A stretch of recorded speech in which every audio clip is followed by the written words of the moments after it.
Very good evening to all of you. Myself Vikram, your business study teacher. As you know that we have completed our unit number 1, that is nature and significance of management, and today we will going to start the second unit, that is principle of management. And in this unit, what we are going to be discussed, we will have a small about the unit. What we will discuss in this unit, these all items are to be discussed here today in the this one class. Let us start today's class. See, this is a mind map of unit number 2. हमारे सामने एक unit number 2 का mind map है.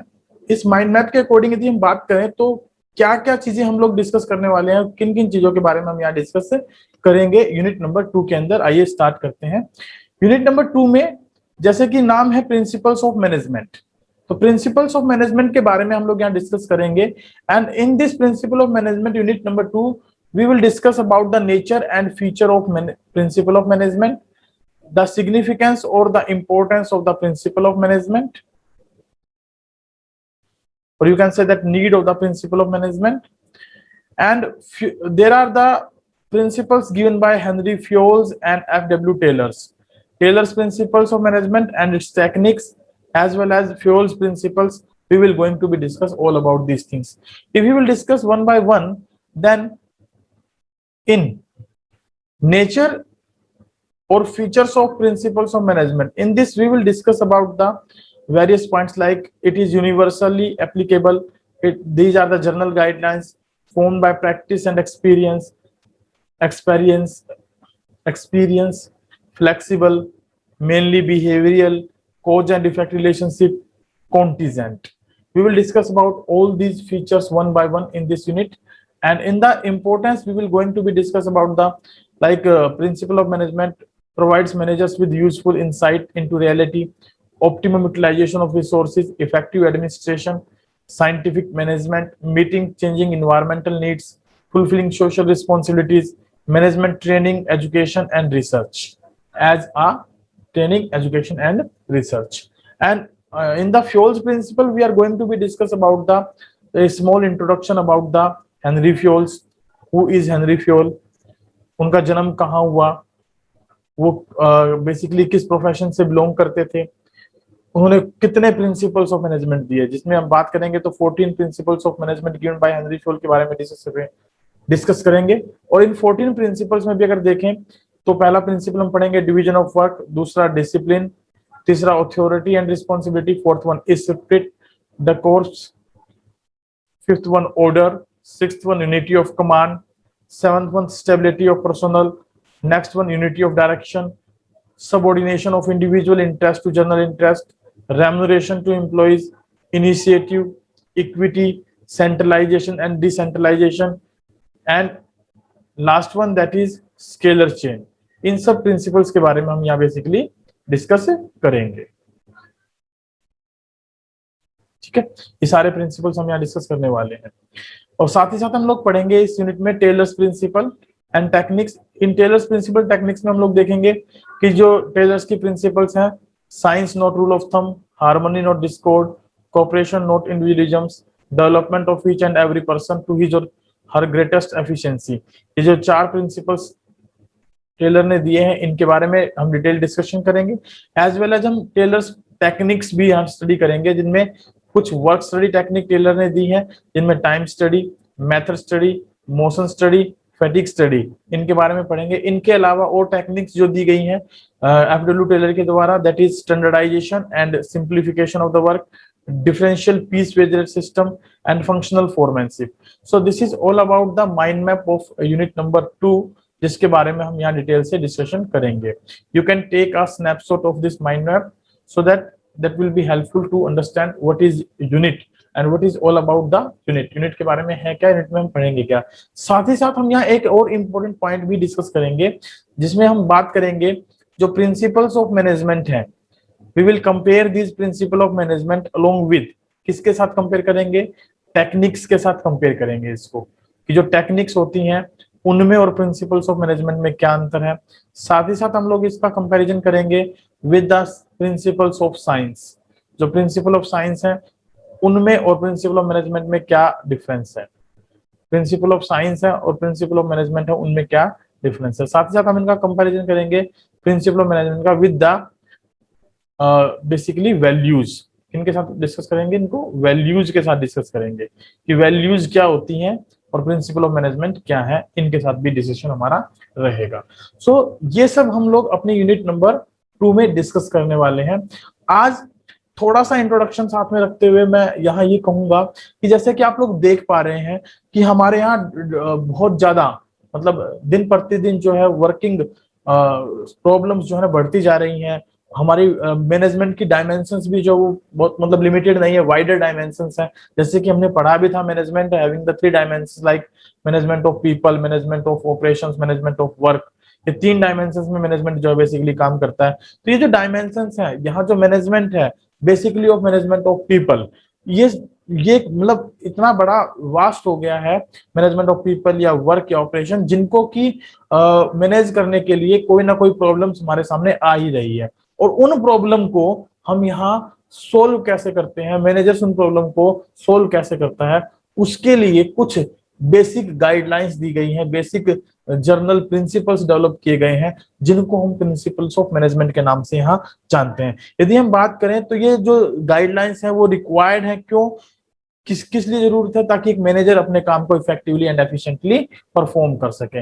Manager क्या कर सके, effectively and efficiently जो dimensions of management है उनको प्रॉपर्ली क्या कर सके, मैनेज कर सके, अपनी प्रॉब्लम्स को सोल्व आउट कर सके। ये प्रिंसिपल्स बेसिकली जनरल गाइडलाइंस है, जो कि करती क्या है, जो हमारे एक्शंस होते हैं उनको गाइड करती है, उनको डायरेक्शंस प्रोवाइड करती है। अब हम अगर बात करें एक्शंस में क्या क्या शामिल करते हैं, तो हम बेसिकली एक्शन में शामिल करते हैं अपने 5 functions: planning, organising, staffing, directing, controlling. ये हमारे 5 फंक्शंस हैं, ये हमारे एक्शंस हैं जो कि मैनेजर को करने होते हैं किसी पार्टिकुलर ऑर्गेनाइजेशन के अंदर। इन एक्शंस को करने के लिए जो प्रॉब्लम्स उसके सामने आ रही हैं, वो प्रॉब्लम्स कैसे सोल्व आउट होंगी, इस बात को रेक्टिफाई करने के लिए, इस प्रॉब्लम को सोल्व आउट करने के लिए ये प्रिंसिपल्स ऑफ मैनेजमेंट क्या किए गए हैं, डेवलप्ड किए गए हैं। अब जैसे कि मैंने आपको कहा कि हम यहाँ बेसिकली सबसे पहले ये देखेंगे कि प्रिंसिपल ऑफ मैनेजमेंट और principal of science, principle of technique और प्रिंसिपल ऑफ वैल्यू में क्या अंतर है।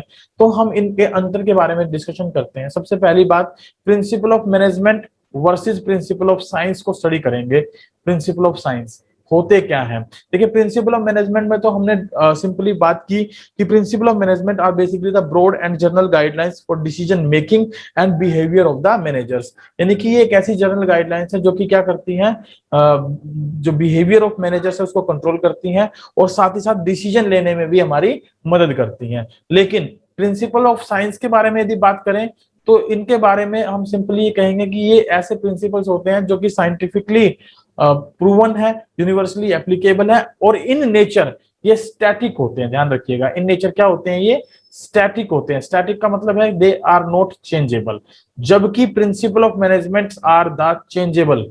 इनको हम चेंज कर सकते हैं because they are based on the human behaviour, और ये as per the human behaviour इनमें चेंजेस लाने लाजमी है, जायज है, क्योंकि according to the situations they are applicable. जैसी सिचुएशन होती है वैसा प्रिंसिपल ऑफ मैनेजमेंट हम क्या करके चलते हैं, अप्लाई करके चलते हैं। तो इसीलिए प्रिंसिपल ऑफ मैनेजमेंट को और प्रिंसिपल ऑफ साइंस को जब हम लोग स्टडी करते हैं तो हम 2 बातें बेसिकली ध्यान रखते हैं। एक तो ये कि प्रिंसिपल ऑफ मैनेजमेंट डायनेमिक है, प्रिंसिपल ऑफ साइंस स्टैटिक है। दूसरा, जो प्रिंसिपल ऑफ मैनेजमेंट है वो तो ह्यूमन बिहेवियर पर बेस्ड है, जबकि जो प्रिंसिपल ऑफ साइंस है they are based on the experimental study. ये एक्सपेरिमेंट पर बेस्ड है, लेबोरेटरी में टेस्ट किया गया है इनको, उन टेस्टिंग के आधार पर ये रिजल्ट्स प्रोवाइड करते हैं और इनके रिजल्ट्स यूनिवर्सली एक जैसे होते हैं, उनमें कोई डिफरेंस नहीं आता। जबकि principle of management universally applicable तो है but the results can be differ because the human being, the manager having the different thoughts, he having the different skills, तो उसकी थिंकिंग जो है वो अलग अलग तरीके से इंप्लीमेंट होती है। इसीलिए इनमें और प्रिंसिपल ऑफ साइंस में जो बेसिक डिफरेंस वो है वो यही है कि ये स्टैटिक है, ये साइंटिफिक है। प्रिंसिपल ऑफ साइंस क्या है, स्टैटिक है, और प्रिंसिपल ऑफ मैनेजमेंट क्या है, जो डायनेमिक है, इनको बदला जा सकता है। प्रिंसिपल ऑफ साइंस साइंटिफिक है, ये वेल प्रूवन है, लेबोरेटरी में टेस्टेड है, जबकि principle of management human behaviour पर बेस्ड है, तो ह्यूमन बिहेवियर के अकॉर्डिंग इनमें चेंज आना स्वाभाविक है। नेक्स्ट हम बात करते हैं principal of management versus technique के बारे में। जब हम बात करते हैं principal of management versus technique में, तो हम एक बात ध्यान रखेंगे, तो प्रिंसिपल ऑफ मैनेजमेंट होते हैं वो हमारे एक्शंस लेने के लिए हमारी मदद करते हैं। जब भी हम मैनेजमेंट प्रिंसिपल्स को इम्प्लीमेंट करते हैं, तो वो हमारे एक्शंस को गाइड करते हैं, एक्शंस को परफॉर्म करने में हमारी मदद करते हैं। जबकि टेक्निक्स क्या होती हैं? Techniques are basically procedures. ये प्रोसीजर्स हो सकते हैं, ये मेथड्स हो सकते हैं, जिनकी की हम प्रैक्टिस करते हैं, जिनको कि हम इंप्लीमेंट करते हैं अपने ऑर्गेनाइजेशन में ओवर सीरीज ऑफ स्टेप्स, जो कि किसी डिजायर्ड गोल को अचीव करने में हमारी मदद करते हैं। जैसे कि हम बात करें प्लानिंग के अंदर बेसिकली एक स्टेप ऑफ सीरीज हम लोग पढ़ते हैं, जैसे ऑब्जेक्टिव की सेटलमेंट क्या है, जैसे कि प्रीमाइजेस डेवलपमेंट क्या है, अल्टरनेटिव कोर्स ऑफ एक्शन क्या है, इन सब के बारे में हम पढ़ते हैं वन बाय वन, और फिर अपने डिजायर्ड गोल को क्या करते हैं? अचीव करते हैं। वैसे ही प्रिंसिपल ऑफ मैनेजमेंट क्या है? जो भी हम ये एक्शंस करते हैं ना, उन एक्शंस को गाइड करता है, उन एक्शन को परफॉर्म करने में मदद करता है। इसके बाद तीसरा पॉइंट है हमारे पास principle of management versus principle of value.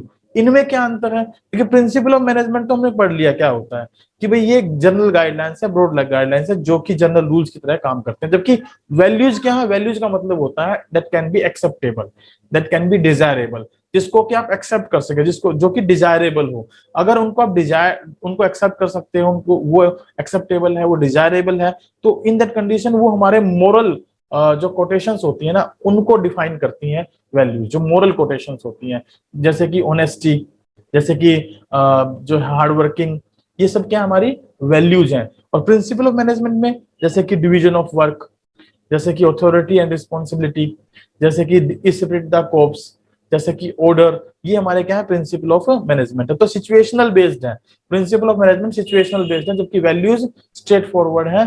जैसा व्यक्ति, जैसी भी सिचुएशन होती है, वैसी वैल्यू हम इंप्लीमेंट करते हैं। अगर कोई डिसऑनेस्टी ऑर्गेनाइजेशन में कर रहा है, तो we will say that he is dishonest. तो ये 3 पॉइंट आप यहाँ जरूर ध्यान रखें, कई बार इनमें क्वेश्चन हमसे पूछ लिया जाता है। Principal of management versus principle of technique क्या है? Principal of management versus principle of science क्या है? Principal of management versus principle of values क्या है? सो this is all about for today's class. हम आज की क्लास को इतना ही रखेंगे और अपनी नेक्स्ट क्लास में स्टार्ट करेंगे with the meaning of principle of management and nature and significance of management. So next class में हम लोग डिस्कस करेंगे nature and significance of management of principle of management, और उसके कुछ क्वेश्चंस को भी डिस्कस करेंगे। That is all about for today's class. Thank you very much. मिलते हैं नेक्स्ट क्लास में, तब तक के लिए have a good day, bye bye, take care, stay at home, stay healthy, so that you can be safe.